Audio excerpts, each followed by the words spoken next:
Raymond Franken, EU XTV, Euractiv from Brussels. Mr. Barroso, what room do you see for a comprehensive social policy given the current economic and budget restraints? In my speech, I'm sorry, I gave some ideas and I made a point. I think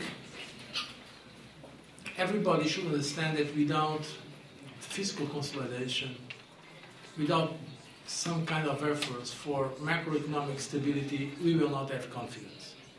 There is a huge problem now, an unprecedented problem in terms of the financial situation in the euro area now. And not only in the euro area, in other countries in Europe and outside Europe. So, fiscal consolidation is a necessary condition for confidence and for growth. And without growth, you cannot have social inclusion. Having said this, I believe we have to be extremely clear that the member states should pursue those policies of fiscal consolidation, not to replace our social market economy, not to replace our principles of social and economic inclusion, but on the contrary, to give the European economies the resilience, the capacity to pursue those objectives.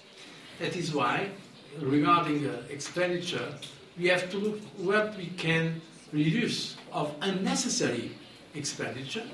I will not suggest, of course, the most important social expenditure, but there is some expenditure that sometimes is not necessary. And also in terms of receipts, to look at the issue of the fiscal evasion, tax evasion that we have in some member states with a very important dimension.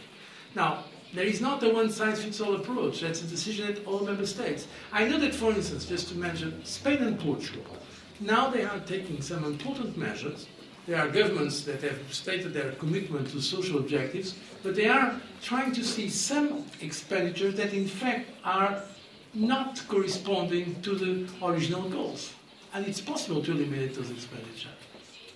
So, and I know that many countries are now announcing some programs for this. I hope they will not, of course, affect the poorest. That's not the purpose. But I'm sure that there are many expenditures that in Europe could be cut off. And we could invest in new sources of growth that will improve our social market economy and our European model of society.